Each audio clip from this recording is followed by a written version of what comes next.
In this episode, we speak with Bryan Murphy, CEO of Smartling, an AI translation platform built to help organizations translate and localize content across channels. Smartling's language AI combines AI and machine learning to automate parts of the translation workflow, integrate with existing tech stacks, and support translation quality at scale. The platform is used by hundreds of brands, including OpenAI, Apple, Disney, Shopify, Pinterest, Pepsi, and Verizon. Bryan is a three-time CEO with a background in e-commerce and SaaS leadership, including roles at eBay and as co-founder and CEO of WHI Solutions, an automotive e-commerce platform acquired by eBay in 2012. I'm your host, RJ Lumba. We hope you enjoy the show. If you liked the episode, click to follow. RJ Lumba is the executive chairman of Market Insight Media and managing partner of GrowthCap. He is the host of Key Executives, a podcast for driven executives and business operators. Our podcast covers all topics related to effective business leadership, from strategy and culture to products and services to sales and marketing and everything in between. In the minutes ahead, we'll share with you unique insights and tactics from some of today's most accomplished and inspiring executives. Bryan, thanks so much for taking the time. It's great to be with you. Of course, great to meet you. Where I'd like to start is just to chat about Smartling, what it provides. You've been there for some time, but maybe give us a sense for the history of the company and then leading up to what it does today. Sure. Yeah. So Smartling is an AI translation platform. Our customers are companies like OpenAI, Disney, Apple, Verizon, Pepsi, you name it, sort of like the big global companies that need to have multilingual experiences for their customers in whichever market. And we've been around for a while. I think the reason why we pick up customers like these is that, because we're able to do translation using AI, 99, 100% of the process is automated. Customers are able to, on average, translate 3 times more content for 60% less cost, 6 times faster. That's the bottom line. So it's a pretty big impact on our customers' ability to go to market. I imagine the tricky part, it's probably not tricky anymore, was like picking up on the nuances of how messaging is perceived in the native tongue. So your AI was probably able to learn that fairly quickly so that translation is seamless.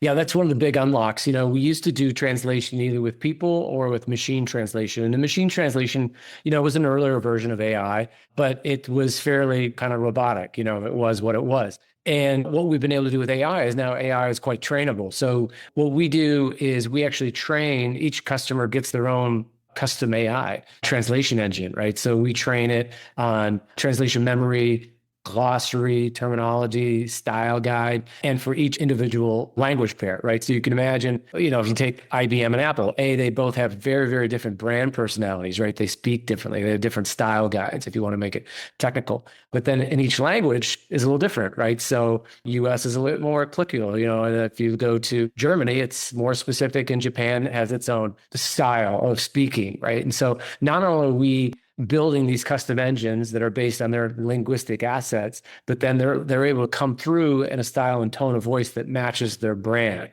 And that's really, really important for marketers and for driving conversion and engagement. So at the end of the day, that's what we're after, is being able to provide our customers, what our customers are buying from us is on brand, extremely high quality, trusted content translation. Mm-hmm. Does it go all the way to the last mile, meaning like this is the end copy that the marketers then just like publish to the site or to the app? I presume there's quality control. Yeah, we take it even a step further. We actually automate that ingestion of content. So our customers, if they're in their CMS, or if they're using an application, it's integrated via API or whatever the many, many different applications that enterprises use in their tech stack. Customers actually, they build out copy, they press a button, runs into Smartling, gets translated, comes back, and then is automatically ingested back into that application. So that's what I mean by automation. It's turnkey, which is a massive time and labor savings for our customers. And can you give us a sense for the scale of the business currently? And you can choose whatever metrics you're comfortable sharing. Sure. To give you a sense, we have thousands of customers. We translate 8-9 billion words a year for our customers. And so we have hundreds of employees and we have thousands of translators that work within our network. So you actually asked a question like, is there a human in the loop? And so the answer is sometimes it depends on what the customer needs. So sometimes the process is 100% automated, right? And literally they press a button and instantly it's translated and published all around the world. In other cases, they have content that they want to maybe spend a little bit of extra effort on. And so we actually have what we call a human in the loop, and they're actually managing the process and reviewing the output and making any corrections that may be required. Are there certain sectors where your solution tends to be used more than others? Yeah, tech likes tech. So we sort of our home base is other software companies, right? So, if you look at the world's major leading software companies, they're probably customers of ours. E-commerce companies, we do a lot of business with e-commerce. We do a lot of business with healthcare. They're highly regulated global companies. Not only is translation localization important to them, but quality and governance is super important to them. So we provide all of those things. And that's one of the things that people sort of miss. They're like, hey, why don't companies just use GPT to translate stuff? Well, you can, but most of these global enterprises have a governance and regulation issue, right? So let's say I translate 5,000 word article. I'm in fintech. Let's say I'm in credit cards, MasterCard's a customer, right? Or publish this thing, translate it into 14 different languages using GPT. What did I just write? I don't know. You know what I mean? You have no idea, right? Is it right? Is it wrong? Did I just like violate some law in Germany or in China or, like all of those things? And so when you're dealing with global brands like this, governance and security are really paramount because it can create quite an exposure for you, as you can imagine. Mm-hmm. Well, on this podcast, we always like to learn about the executives. So tell us a little bit about yourself, maybe like what you had done in, prior roles and then what brought you to Smartling. Sure. Well, I've been building software and e-commerce companies for the past 20 years or so. And I've been fortunate. I've been able to do a bunch of different things in my life. I started out sort of in venture capital, cocktail napkin to, business. And then the last several years, I've been working mostly with private equity on the kind of growth equity side. And what I always like is a big TAM, right? So a big market where there's just some inefficiency, right? There's just something that I'm like, wow, why are they doing it that way? That seems pretty old fashioned. So we actually started looking at the translation localization space, which, believe it or not, was a $30 billion global industry. That was the first thing. I'm like, you got to be kidding me. This is a huge business. And I've always localized products and applications in e-commerce. I've done this my entire career. And I've always hated it. It was always expensive and slow and just a painful process. And so we started looking at tech in this space and we saw what Smartling was doing. I was like, wait a minute.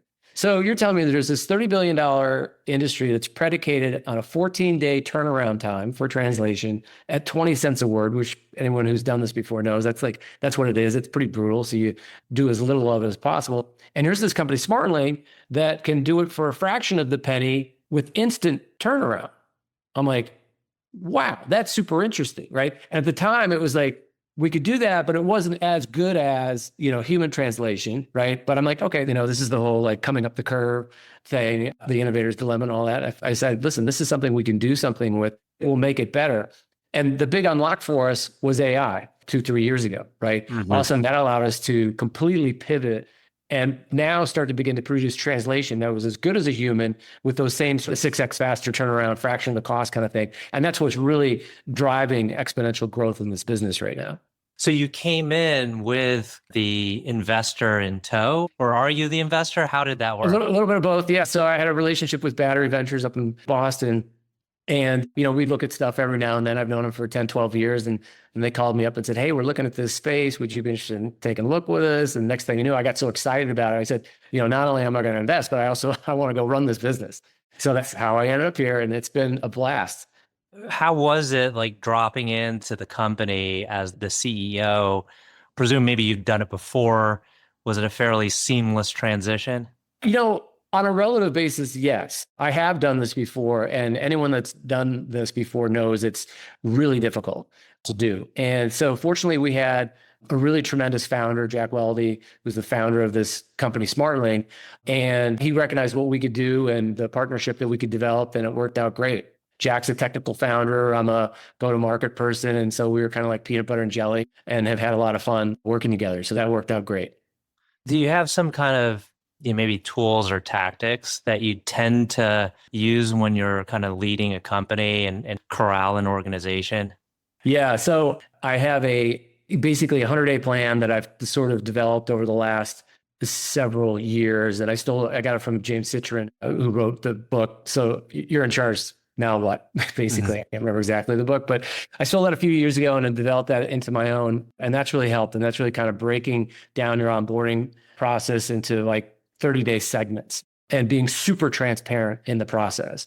And the first 30 days, you can imagine, is like really just listening, asking questions, stakeholders, customers, investors, analysts, all of that, just absorbing. And then the next 90 days, formulating your plan with your team and then executing. And then from an execution standpoint, my go-to on this, and I learned this at eBay.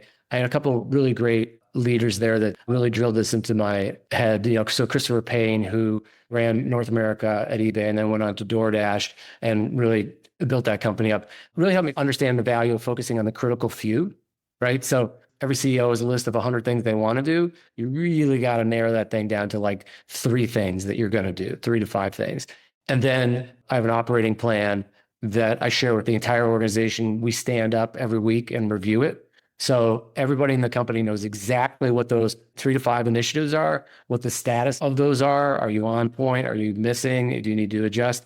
And that way you've got this incredible accountability within the organization and focus and transparency. And to me, those are the elements that enable us to move and grow very quickly.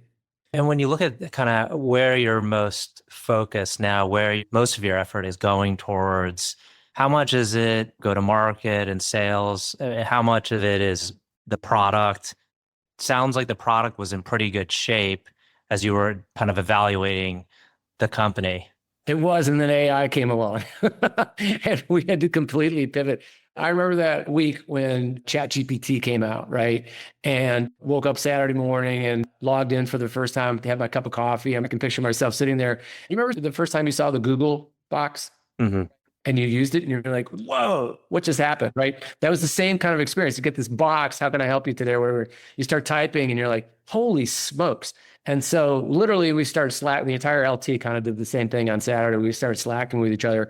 And by Monday, we were tearing up the playbook, right? And our organizational structure, once again, because we were experts at machine translation and machine learning as a cloud-based company, we already knew what this thing was, right? And what it could do. So we reorganized the teams, certainly reorganized the product roadmap, and just went to town. And that's been a hugely transformative moment for us. Does ChatGPT and its brethren, does that still give you some anxiety that could continue to creep in and take market share? Of course. I think with any software company, I think we're all worried that does software go away and it becomes, all LLMs. And the way I think about this is I think that companies that create AI applications. So if you think about so many of the innovations of the past, right, like the web, like the commercialization of the internet, right? If you remember back, there were no applications. Like there was no Shopify, there was no AWS, there was no PayPal, there was no Salesforce. You had to build all of these applications to become an e-commerce company. Mm-hmm. Now you push a button or you sign up and like, boom, all that stuff is there. You've got all these applications that are incredible to do these things. So I think that the same thing is happening right now with AI. Like right now, it's a box and I can get this box to do lots of things, but I have to work at it. I got to get it to connect to all these things, yada, yada, yada. Where I think the future is in the next kind of wave of companies that will be leveraging this foundational technology, like we did the internet, like we did cloud services, and now companies are going to do with AI, is we're going to use this new foundational technology to build purpose-built applications that do something very specific, extremely well, and extremely easily for customers. And that's going to be the value. Mm-hmm. One thing we like to touch on is investors. And this is a unique situation because you were kind of teamed up before you came in. Typically, it's like the CEOs going out or founders going out looking for the capital. But tell us about that kind of synergy there and how Battery and maybe other investors have helped provide value beyond just the capital. Yeah. I mean, that's typically what battery does. And normally what would happen is I would help them develop a thesis and I would jump on the board and be an assistant, right? But this just was like unusual where the stars sort of aligned and I came in as a CEO. We didn't start out that way. It just kind of worked out that way. But normally that's exactly right. Like, so we would go, and one of the things about battery and companies like battery that they're very good at is pattern recognition. Yeah. And I always joke, I'm like, you guys look at 1,000 deals a year, and you might invest in 3, 4, 6, 7, 8, whatever the number is, right? Mm-hmm. Point is, when you're an operator and you're a CEO, how many companies do you look at in your lifetime? Mm-hmm. 2, 3, 4, I don't know, right? Yeah. So my point is, as an operator, we have pattern recognition as operators, right? And we know our thing. But what we don't understand, as well as the private equity folks, is sort of the broader market and the value creation levers. Mm-hmm. Because that's our job, is to create value, right, at that level. And so what we try to do, and what a good private equity firm will do, or a venture capital firm will do, is partner with the founder, partner with the management team, and help take this framework of pattern recognition and help use it to shape operations in a way that in 5 years, everyone gets a great outcome. Mm-hmm. Even with battery today, it's like, we sit in our board meetings and strategy sessions, and I'll be talking about something and they'll be like, well, have you thought about blank, blank, blank? Because that person's got pattern recognition from 10 other deals they've been on, right? Mm-hmm. I'm like, oh, that's actually a really good idea. Or, like a lot of things are about, okay, I'll give you an example, the magic number, or like whatever, or like thinking about like, what's your growth rate projected? How much are you spending on go to market?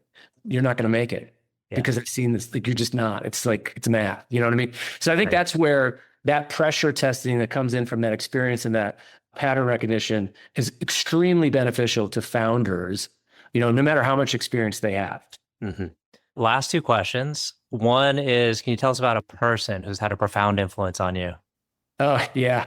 I've been fortunate to have a few, but certainly one of them, George Conrades, he was the CEO of Akamai, president of IBM, and sits on the board of Cardinal, Oracle, Harley Davidson. It was my mentor since forever. And I've been fortunate enough to have him in my life and sort of like giving me counsel, whether I wanted to hear it or not.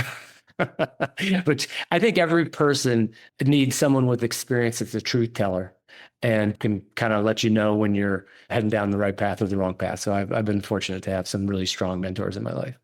Last question. Can you tell us about a charity, cause, or other endeavor that you're passionate about? I've been involved with Make-A-Wish. That's been a really strong passion of mine. And, I would probably say that's the number one. Excellent. Well, Bryan, I want to thank you again for taking the time. It's been a great conversation. Great. I really appreciate the chance to talk with you.